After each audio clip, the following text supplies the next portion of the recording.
in from today. Thank you for hitting that record button, Francis. And I am so excited to kick off our community engagement learning community call today for grantees, open members, and really anyone who is ready to learn and discuss a little bit more about community engagement. I'm so excited to introduce you to some of our presenters in a few minutes. But first, a big welcome. It's getting so close to the holidays, and we were talking beforehand about how it feels like a sprint at the end of the marathon. There are so many things on our plates and so many competing priorities. And I want to express thanks on behalf of everyone here as the presenters for spending an hour with us this afternoon to learn more about the importance of community engagement. So thank you and welcome. So housekeeping, we'll do this really quickly. You probably saw that or heard that the call will be recorded. The resources will be shared after the call.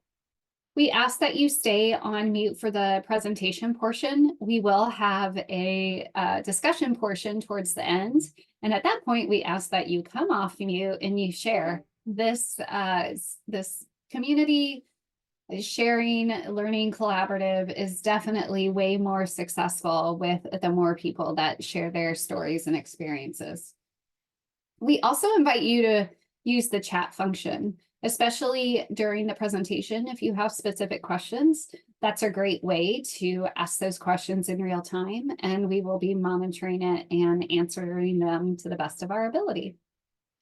And if possible, and I haven't done that, so I'm going to see if I can multitask while I'm talking to everyone, please add your pronouns to your name. So I'm going to finish up doing that right now. You can see my pronouns were added, and that's all we have for housekeeping. So in the chat box, we would love for you to introduce yourself. Share your name, organization, location, and look at this. I didn't update a it's fall when. How about we switch this to it's winter when? And I find this question a little funny because I'm calling to you from Orlando, Florida, and we know it's winter when it hits about 60 degrees and we're all freezing and using a space heater. So that's the insight into knowing it's winter. So while you're doing that and saying hello to everyone, we're going to keep on moving along. Here's the purpose of our meeting today and a brief overview of our agenda. Of course, we want to get to know everyone. We want to talk about why is community engagement important. We're going to introduce you to the policy equity tool as a tool to support community engagement. We're going to hear from our partners. We're going to talk a little bit about the community engagement continuum. We're going to have that rich discussion among the group, and then we're going to close and talk about next steps.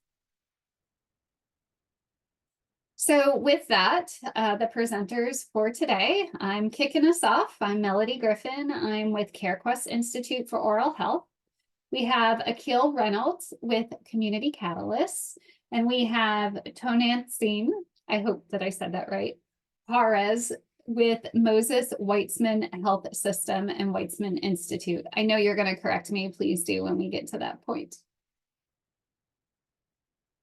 So a fun quick poll, and Francis, if you can go ahead and launch this. We want to know, what type of weather do you prefer for the holidays? Is it a cold and snowy, or is it warm and sunny? And I could go on a long talk about what I prefer. And it's not the weather I have in Florida. Let's leave this open for about another 20 seconds or so, just to see what our group is. We'll give it another 10 seconds. Ooh, it's neck and neck. All right, Francis, and if you want to go ahead and close that poll. It looks like warm and sunny beat out cold and snowy by just one. All right. Well, you all have an open invitation to my house in Orlando, Florida, where it will probably be way too warm for my liking for the holidays. All right. Thank you for that, Francis. So before we dive into our partner presentations, I just want to ground us in why authentic community engagement is important. And really, it's this cycle, right? We know that the system is set up to get the results that it wants. So if you're not including community voice and you have people behind closed doors that are not representative of the community, they're going to likely continue with the same programming, the same initiatives, and it will benefit them and their goals, but probably not the community it serves. And we know that historically, the power to change the system has not been accessible to those that the system is serving and those who need to have a voice at the proverbial table. So we want to intentionally engage community members, however you define community, to have a voice to create change. And also, inequity in oral health has been and continues to be, my dog says hello, a wicked problem. He agrees this is a wicked problem. This was actually research that was done, I think almost 50 years ago, and the oral health inequity was actually described as a wicked problem. And I'll be sure to link to that in the chat function. So you guys can look at that blog post and reference that article if you're interested. So we're going to come back to this in a bit as to why this is important to CareQuest Institute specifically. But with that, I'd like to pass it off to our partner at Community Catalyst. Akil, I'll let you take it away. Yes, thank you so much, Melody, and hello, everyone. Happy Wednesday. So real quickly, my name is Akil Reynolds, pronouns he, him, his, and I'm a state advocacy manager at Community Catalyst. My training and background is in organizing. I've worked as a community health worker for a health department. I am a public health professional and am super excited to now be in a point in my career where I can be a technical assistance provider supporting state, federal, and local advocacy. So these first two slides, I mean, this may not be new to some of y'all because I do see a lot of familiar faces on here. So hi, everyone. But Community Catalyst is a national leading nonprofit health advocacy organization dedicated to advancing a movement for health equity and justice. And as a reminder, these slides will be sent out so y'all can get into the details as you deem necessary. So our work, or my work specifically on the Dental Access Project, being that we are an organization of quite a few portfolios. But on the Dental Access Project, we focus on expanding access to comprehensive and affordable dental coverage, supporting training and development of community-based and representative oral health providers such as dental therapists, practice and policy change, and today's topic, building community power. Next slide, please. So community engagement. I'm actually curious on, before I define it, how folks, if someone, one or two people want to put in the chat or come off or go on the mic and just say, what does community engagement look like for your organization real quickly?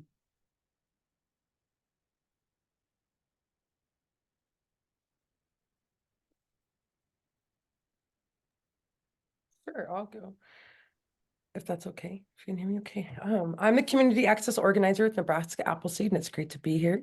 So within my realm of community engagement and being with community, I do a lot of one-on-ones. That means meeting the people where they're at. So that means if we're connecting over coffee, tea, if we're connecting at 6 p.m., non-traditional work hours, if they're allowing, the space for their children to be involved and to even provide materials for their children to have that support, right? So if that looks like having colors, markers, stickers, things to keep the children engaged, sensory items. Oftentimes community members need sensory items, tactiles, things that can help decompress them, especially when we come into legislature seasons and you're helping to support testimonials also.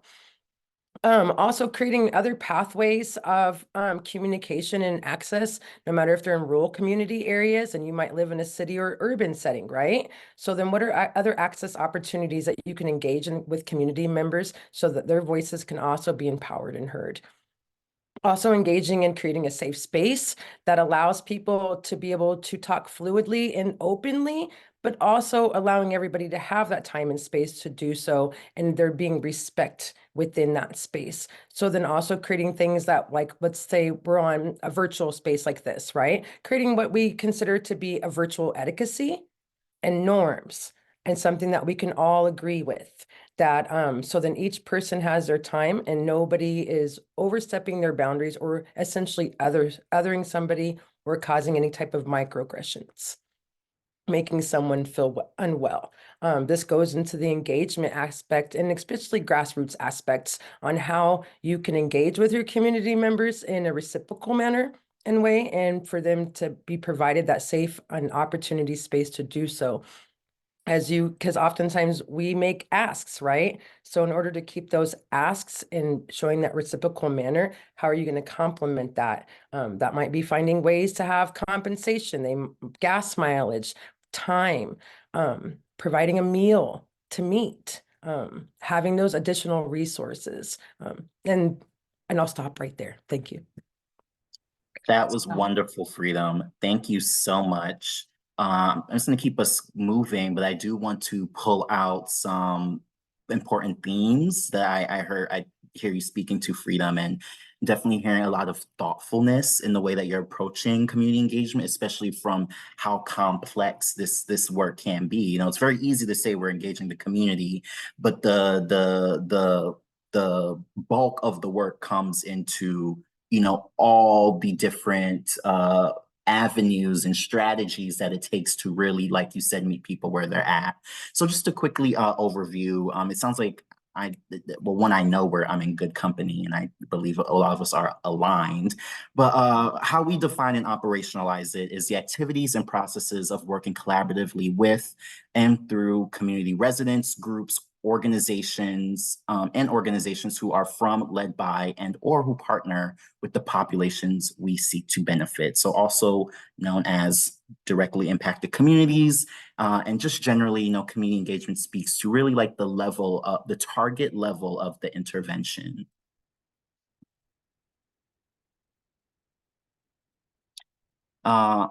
So oral health justice, which is one of the core visions in the way that we do our work, starts with community engagement. And why is that? Similarly to what Melody was saying, oral health policy has traditionally been provider-led. And that is an important perspective that, you know, folks who are trained in, let me specify, oral healthcare delivery and clinical practices bring to this space and field. But what we hope to do, and a lot of the perspective that at Community Catalyst we bring, is this movement building, this movement facilitation, and making sure that these policies are representative of and developed with the communities that they are meant to serve. And that's also a best practice for implementation and understanding what is the impact of these policies. Next slide, please. So defining community engagement, that is, you know, through my experience in this work, I think that felt like an important thing to say, because it's easy to say, once again, we're engaging the community, but that is such a broad and complex term, like I originally stated. So when you're able to be specific and specific about what community you're engaging, that also better helps support how you're measuring your own success. What is attainable in alignment with your organization's resources, technology, and capacity? How is this relevant to your mission and values, and especially campaign? And how is it, does it align with the timeline that you all have set and make sense for your own operations?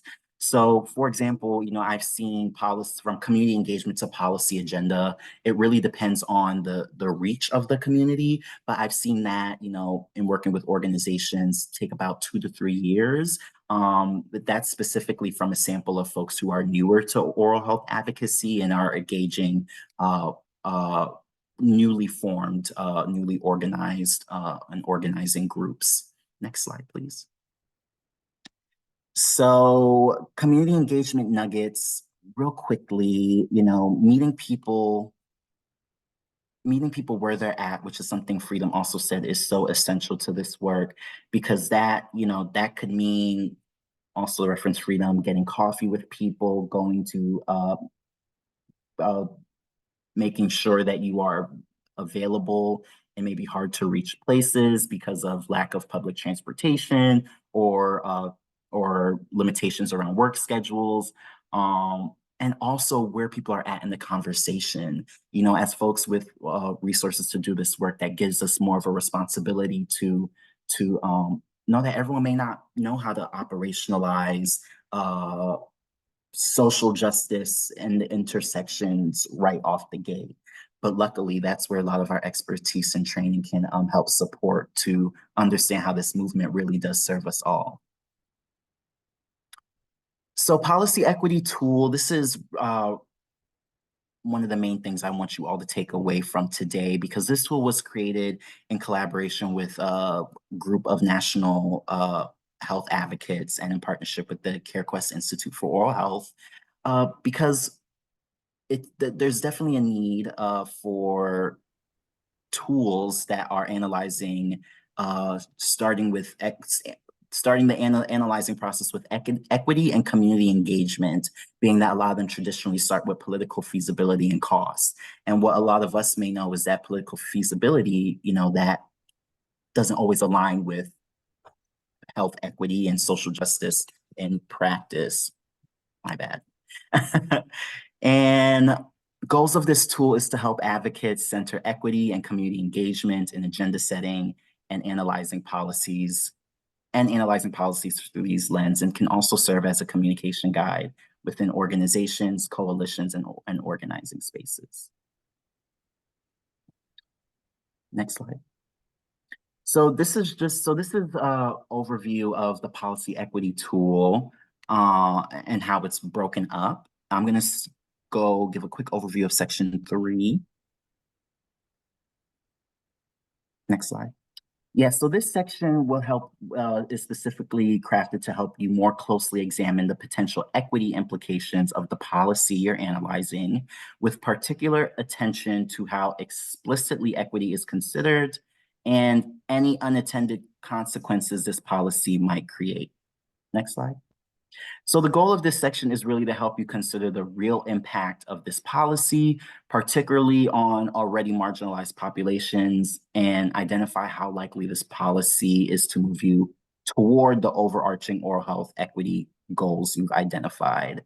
So folks, while this tool, a part of the development process for this tool was doing like a workshop implementation group, and folks had brought great ideas and ambitions and inspiration for how they could see the goal translating into workshops that they could use to do some community engaging front-facing activities to begin to answer these questions and outline their data and build their arguments and just really build a better internal process for folks to be able to defend how equity is showing up in these policies that they're prioritizing.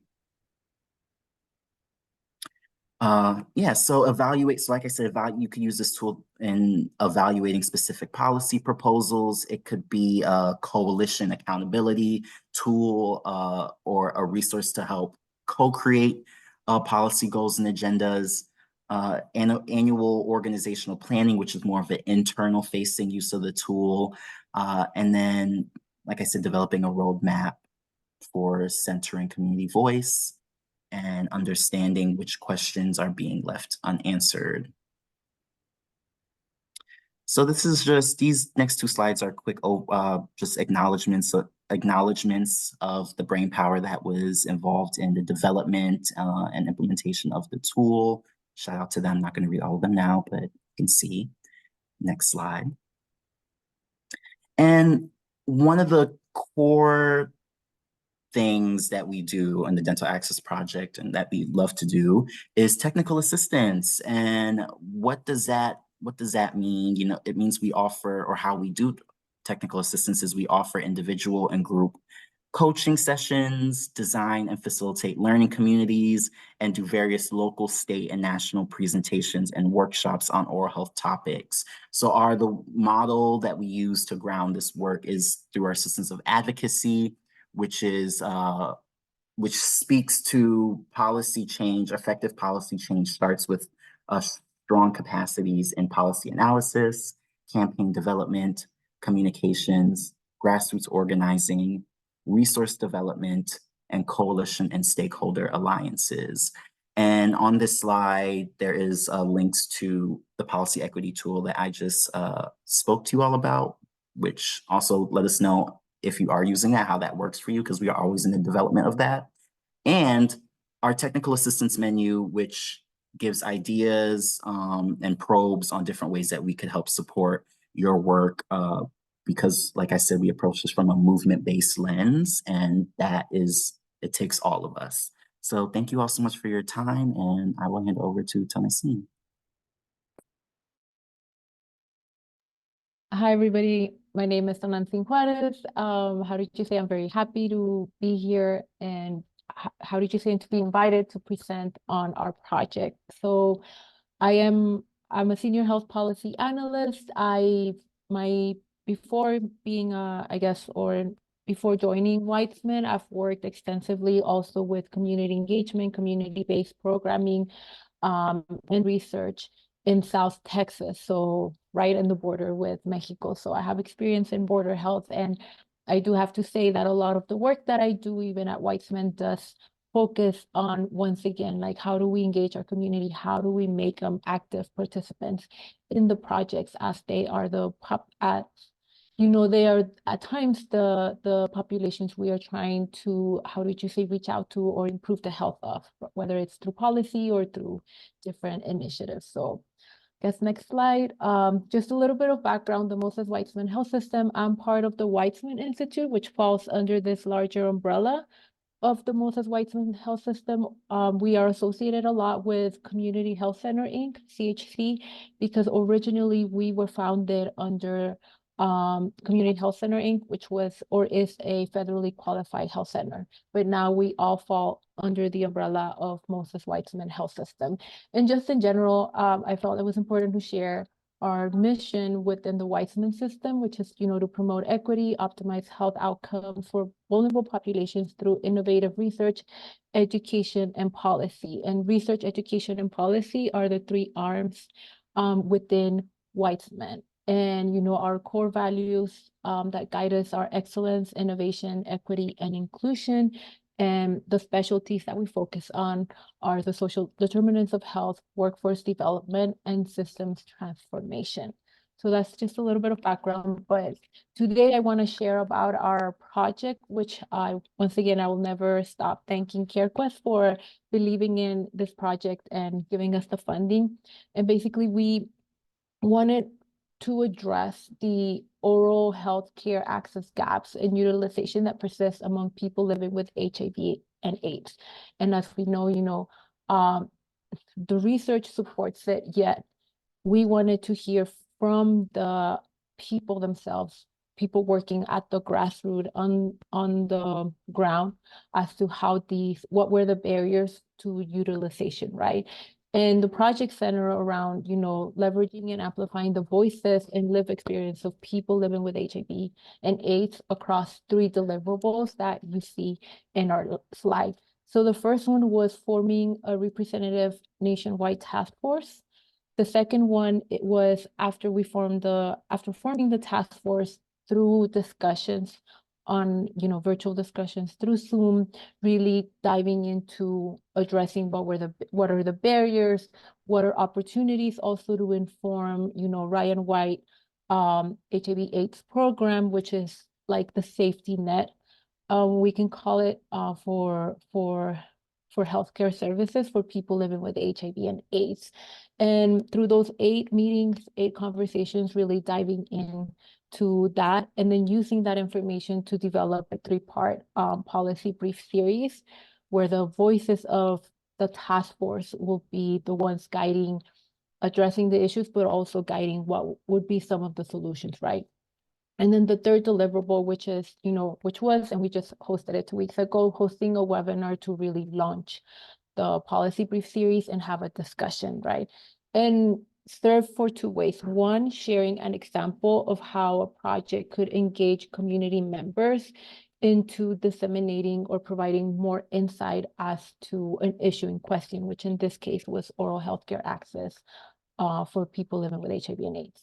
And just in general, and like I said, this is an example of a community engagement project, but we recruited nationwide, and I know Freedom made an emphasis, and I always make an emphasis on this, on how as we try to recruit community members, we need to see them as our subject matter experts, and we need to give them the value that they deserve. And part of that is not just how we approach them, the value that we place on the information they provide us, but also compensating adequately. So I do want to highlight that all of our task force members did receive a compensation for their time and effort across the 8 meetings.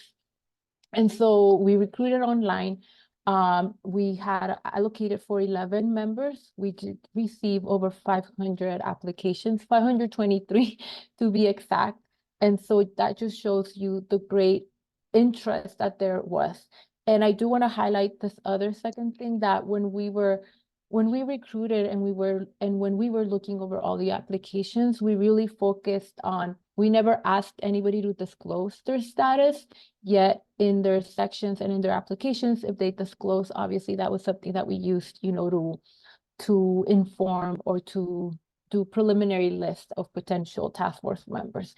But we were really looking for that lived experience, that firsthand experience of people living with HIV and AIDS. But when we recruited patient advocates, we focused on case workers, people that were working at the grassroots level community organization. And that could include activists, case workers that were really in the, how did you say, on the ground. And I say this because we did receive a lot of applications from researchers, providers, nurses, and it was important for us that we created a safe space in our meetings, so people could feel comfortable informing us what were the barriers, what were their experiences, even utilizing Ryan White or even within provider settings. And so, like I said, our goal was to hear directly from them, and we hosted 8 meetings. Something that came about in our application process was that we did a blind selection, and one of the candidates that we selected, she was from Puerto Rico. She's amazing, but she did ask, would you be providing simultaneous interpretation or some assistance, for English? And then it just hit me there. And as somebody that's worked extensively in the border where everything is done in both English and Spanish in 2 languages, I was like, how can we say we have a representative task force and that we are looking for inclusivity, and yet, reject this person just because there was a language barrier? So what we did is that we provided Spanish interpretation throughout the 8 meetings. I translated material as needed. How did you say for her to also view? And just in general, across the 8 meetings, we really had a good group of people where everybody shared. And for her, with the simultaneous interpretation, we really met the goal of also making her be part of the group and be involved, right? And so I highlight this because as we move forward, and if I don't know how many people here work, how did you say, with different groups or communities that speak different languages, sometimes when we think about community engagement, we also need to consider those other aspects. And I know it can be hard, especially if somebody's not bilingual, but this is where, those team recruiting and really being open to providing these type of services is how did you say, strengthens, in my opinion, or from our standpoint, community engagement. in general, or even agency. And just to provide the next step, after we hosted the 8 meetings, we took really the conversations, and I want to say we never recorded any of the meetings. So I do want to give a shout out to our policy fellow, Angela Taylor, because she's not in the meeting today, but she really took very good notes that, we were able to track quotations from task force members. And as I said, we utilized that information from those 8 meetings to develop 3 policy briefs. And at the end, I'll provide the links to the policy briefs in case anybody is interested in reading them. And for the first one, we really focused on, the first 3 meetings, that's what we spent discussing, the challenges that contribute to unmet oral health needs. And then the second one, addressing social determinants of health. And then the third one, how do we amplify and how do we increase advocacy, but really centering the patients. How do you just say voice in advocacy efforts? And just before we move to the next slide, I do want to say that for us, one of the key points, and this is where we really want to keep promoting the way we did this project in hopes that there's other organizations that, if it works for them, they can repeat the model, is that we read reports about access to, or what are the barriers, right? Or why people living with HIV and AIDS, for example, in this case, don't access oral health. Yet, they may tell you transportation is an issue, insurance, etc. But really, like, even though we knew those things before we started the project, for us, speaking and hearing directly from people, from the caseworkers, really added valuable context and nuance to what you usually see or read about in research and reports. And this is where we want to highlight that there's value to the lived experience, there's value to the storytelling, and we're hoping we can push for moving forward, always accompanying data or these reports with how they're actually, how they're manifested and how people are living through them in the real life setting. So, and this is one of what we believe is the biggest takeaway from these policy briefs, really providing that added context to the issues we typically read about. And so next slide. And so these are just some of the statements people provided. And just, I know everybody here focuses in a way on oral health care. And the best way I can describe what people experience is that there's 2 things. You have the patient experience, but then you also have the provider experience. And one conversation I had, one provider was like, asked me like, oh, we're just accepting Ryan White funding. And so she was very interested in learning more about, what the patient perspective was. And the best way I could describe it was that people, when they need access through Ryan White, by the time they show up to the dentist's office, they've basically ran a whole marathon trying to get the appointment, a whole marathon trying to, once they get the appointment, securing transportation if they can't drive themselves. Appointments can be an hour away, 2 hours away, because there may not be providers available, or there may not be appointments available. So by the time they get to the office or to the dental appointment, there may be feelings of frustration. There may be feelings of, what is going on. At times, they may even be blindsided because they were not told or informed, that they have to pay a copay or how much that copay may mean. After the visit, if they complete it, it's like they may need added work, and that may require a whole other marathon they need to run, to make sure there's funding to cover whatever extra work they need. If there's an appointment within the funding period that they're falling, or that they're in, or they need to wait for the next year, to secure the funds needed, to pay for the service or the services that they need. So that's something that we really learned and that you don't get from reports, but that provides you that added perspective, but also hopefully helps humanize them, but also from the healthcare perspective, helps them understand, whether it's the providers or the admins or administrative, staff working in the health clinics, really understand where they're coming from. And the first statement that I provided here really highlights that, how many hoops they have to jump through. Someone has to advocate. Confidentiality at times goes out the door, because just think about how many times they may have to share their status, to really elevate maybe the urgency of why they need this specific health appointment or dentist appointment. They have to fight so many challenges. And this is coming from a caseworker that works really closely with people living with HIV and AIDS. It's like he shared with us, it's like by the time we address other issues, social, like food stamps, housing, transportation, it's like the last thing we cover is oral health. And even though from where he stands, he's like, I understand that's a priority.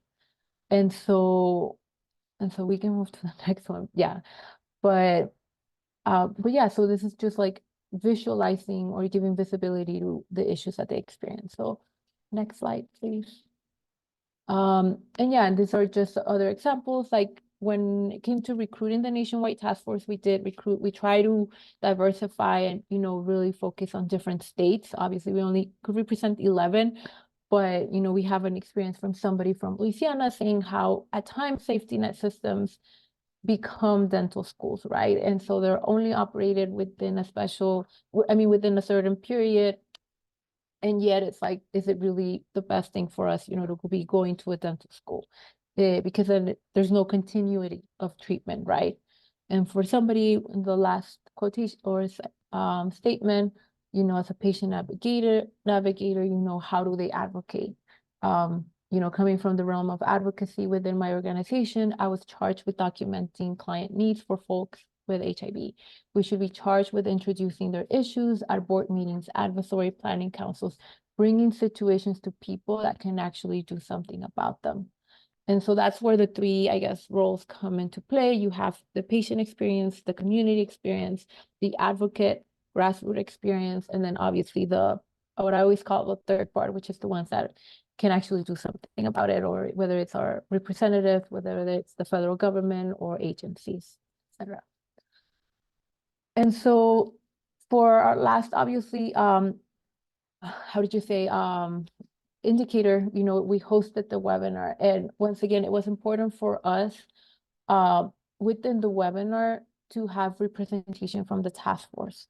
So we had two members of the task force be part of it. One of them shared patient experience. The second one shared the caseworker experience. And then we had a prominent HIV/AIDS researcher bringing the two together, but also speak more of the general scope of things, right? And so how did you say, and so two of the priorities within this webinar was, to provide a valuable context and nuance to help understand why people living with HIV and AIDS continue to experience unmet oral care needs. And then in the end, how can patients and stakeholders advocate for essential changes? And once again, like for us, it was important to continue pushing, like how do we continue centering the lives or the voices of the patients, of our priority populations, of the community in our projects?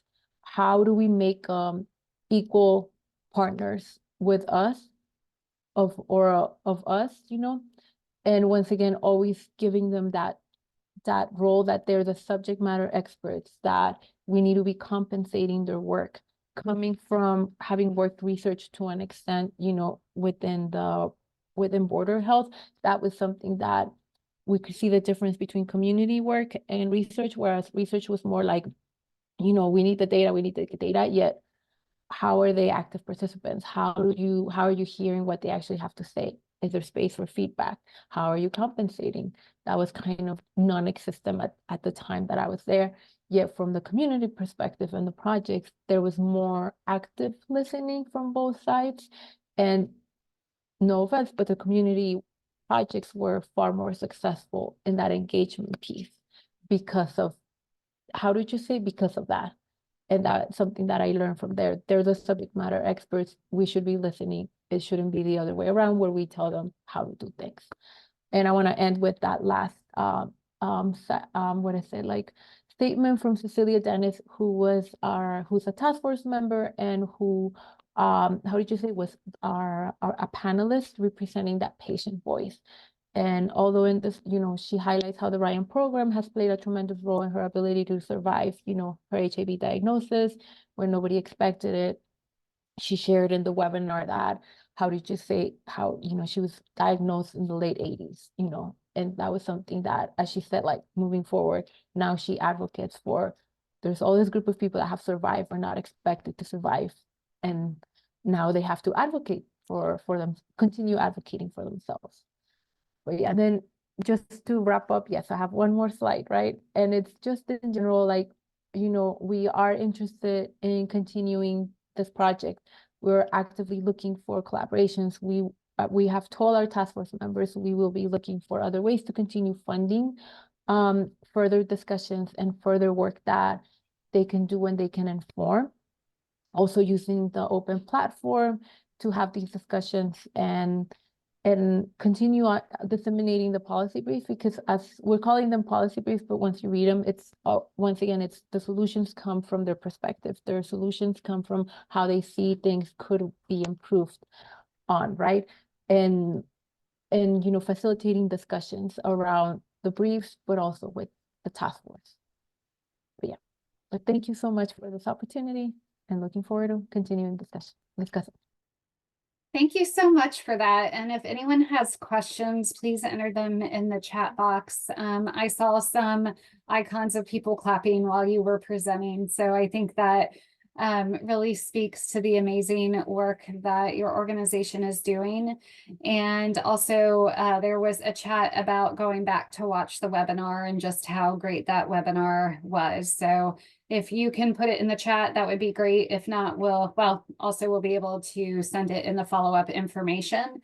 And something I noted was that you started out by saying community members should be considered the subject matter experts, and you brought your conversation full circle when you were talking about the success of the projects and showing that those programs and projects that work the best were the ones who utilize the community members as a subject matter expert. So, I mean, the proof is in the actual programming and work that's being done. So can't thank you enough for sharing that. It's really engaging and a great learning opportunity for all of us.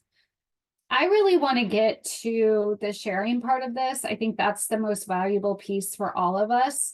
Several of you have seen CareQuest Institute's community engagement continuum. So I'm going to go through this quickly. If anybody has questions, you can put them in the chat. Also, we can send out the expanded version of this. And if you ever want any technical assistance around community engagement, you have so many organizations here that are available to do that. So reach out to any of us. I know we're happy to engage and have these conversations.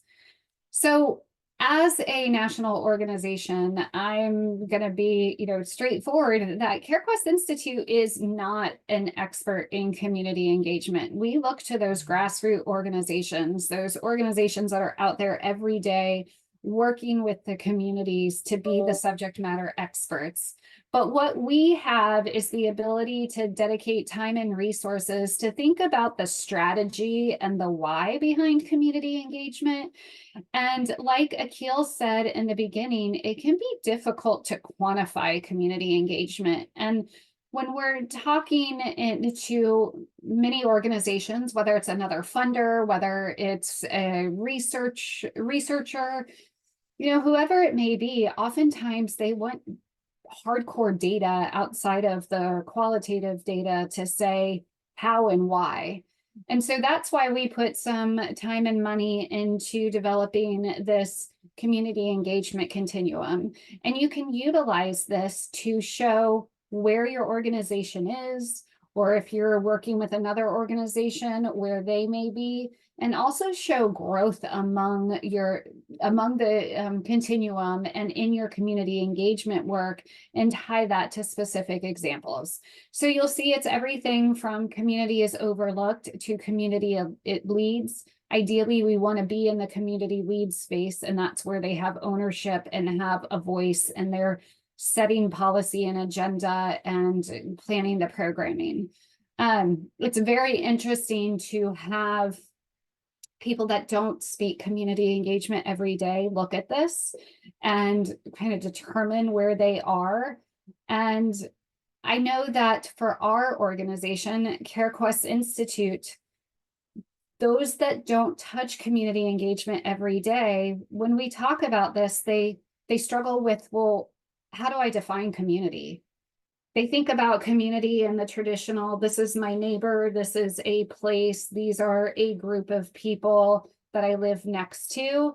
And they don't necessarily think of community as in coworkers, as if I'm in finance and I'm doing accounts payable about the organizations I work with. And this is outside of oral health, but it's still relevant to everyone's work. So I think that's the point that I'm trying to share, in that, yes, community engagement is very important in the community-based work that we do, but it also can be beneficial throughout our organizations, throughout pretty much any line of work that we do. This is relevant, especially if we have a broad definition of what our community can be. So with that, this goes into a little bit about who is the community, why do we want to engage the community, and what type of engagement is the most appropriate and feasible.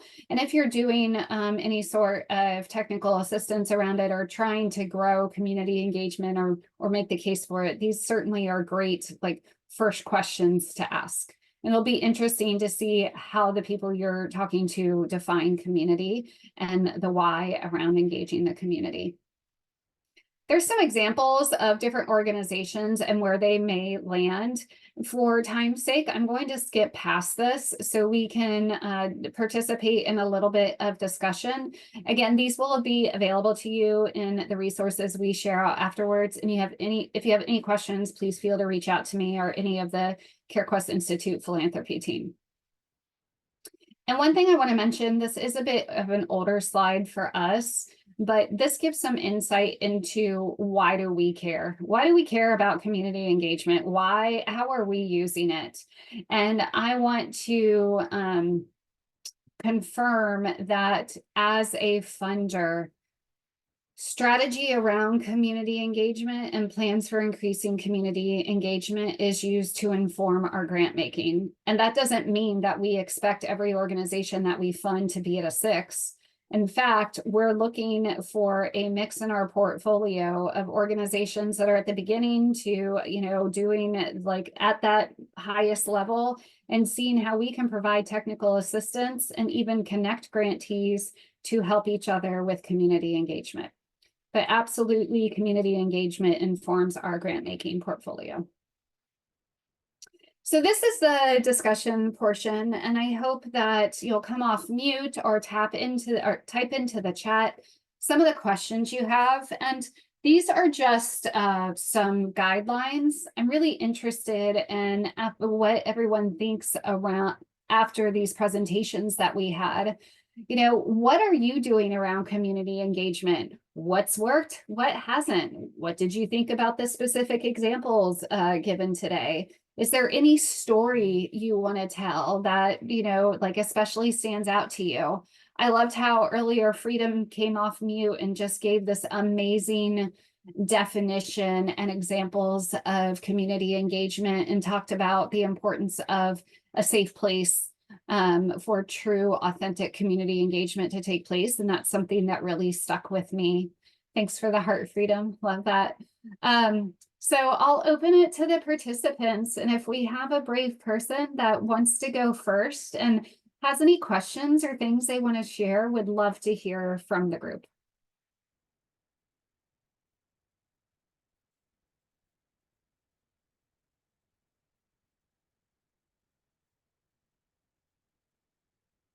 Maybe I can also ask, that's, the awkward silence that makes people uncomfortable. So I start talking again. This challenge around defining community, has anyone else had that in their organization?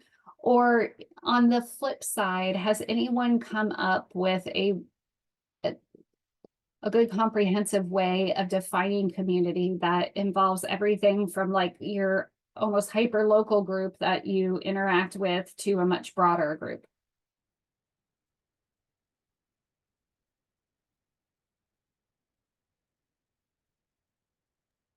This is Erica in Virginia. I have an answer to your first question.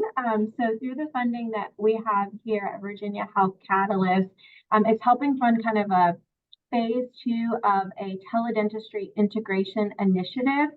And one of the really cool things that we were able to do in that first pilot, and we're taking to this next pilot project using ICD-10 codes, is we were able to use telehealth or teledentistry with the FQHCs that we were working with to connect with the HIV patients within their population, as well as their pregnant patients.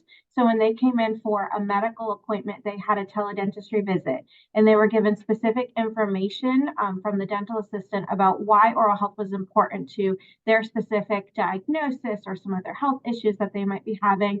Well, the team, because they built such strong relationships with the community through those teledentistry appointments and broke down some of those SDOH barriers that the patients had identified, they turned every single teledentistry visit into an in-person dental visit, which I thought was really amazing and spoke a lot to what they were able to do and the trust that they were able to build in listening to their patients. I love that. Thank you so much for sharing. We have a comment from Tanya with Oral Health Kansas about their lived experience advisory group and how that is focusing on dental needs within the disabilities community. And it's really been instrumental in informing dental needs of the disability community and oral health. Thanks for sharing that, Tanya. Anyone else that would like to share?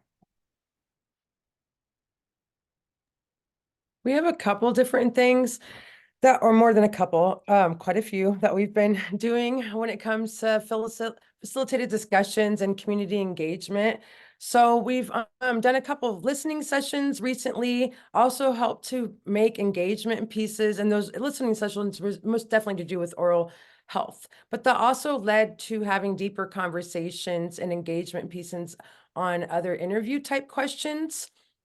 That also gained the access for media to want to reach out and make contact with the people that were comfortable with giving their story, for this to be published in our local news around the state. As well, we've been hosting community conversations, and just doing a lot of engagement with the community, figuring out what, like specifically, like say here in Lincoln, I have different focus areas throughout all of Nebraska, and not everything's not going to look the same within each one of those communities. So actually finding out what the community needs are and finding out that base over and over. And I know that sounds redundant, but hearing from one person is not going to make up that whole base system. So then, like, our last successful community conversation was last Thursday, and that was titled an honest community conversation about accessing healthcare in Nebraska, right? And that brought in a slew of registrants. Before that, like I said, when we did our oral healthcare listening sessions, that opened up the doors of opportunity for me to continue to engage with people, and also for us to pull together and graft information, not only grafting it for media publicized articles, but also thinking about what we are bringing more and looking at more as task force people, and looking at policies and bills, especially when it comes to implementations and policies when it comes to Medicaid specific things and the cap lines within dental and oral health care, and how these things are actually being implemented and how they're being tracked. And a lot of this feedback comes from the community members, because that's how we find out, oh, if an office is not accepting or not. But then that's how we find out from those community conversations the providers' experiences, because that gives the space for the providers to come in more of their community hat and not necessarily in their provider hat, because it's off their traditional hours. And so they're able to express themselves on different multifacets of what they see and they feel. And so those have been really great engaging, meaningful conversations. And it's been very diverse and inclusive. It's kind of rare when we think about stats in our country that oftentimes what we consider commonly born as males don't always show up into these spaces, and at an all-time high right now, we're having a lot of success with that. And that's hitting different groups and how they identify also. So, and as well as BIPOC community. So it's really nice to get these engagement pieces and really work directly with the community members and different providers and partners to collaborate to build those spaces. Thank you for that and sorry for my long-winded answers. No, I can't thank you enough for that insight. And thank you to Parrish, who shared the dental report that Nebraska Appleseed team put together earlier or last year, I believe. And so that link is in the chat. And then also there's several other links in the chat as resources, and we will also share those as a group out afterwards. Woo, it's almost the end of the day. I have several more questions I want to ask, but as always, we're up on a time commitment. So with that, look for an email from us with follow-up information. We would love to continue this conversation. So any of you have additional questions or things you want to share, please do so. And I'm going to do a couple more slides here. First of all, in the chat is a link to an evaluation. Please fill that out. We utilize that to inform future learning calls. In the follow-up email, you're going to get a link to an Elevating Community Voice Toolkit. There's icons in there that you can utilize to share that we are working together to improve the oral health of all. There's also resources in the Community Voice Toolkit about how to do a press release, how to tell your story, how to write a blog, do social media posts, so forth, so on. Very helpful for organizations that may not have a dedicated marketing and communications team or public relations person. So look for that in the follow-up email. Of course, if you're not a member of Open, we highly encourage you to join Open. It's a great place to continue the conversation. And if you missed it, registration for 2024 National Oral Health Conference is open. We encourage people to attend. This is a great place to come, network, learn, interact with each other. So the link to registration will be in the follow-up email. And with that, a huge thank you for participating in this learning session today. Again, please take time to fill out the evaluation, and I hope everyone has a happy and healthy holiday season, and we hope to see you soon. Thank you, everyone. Have a good rest of your day.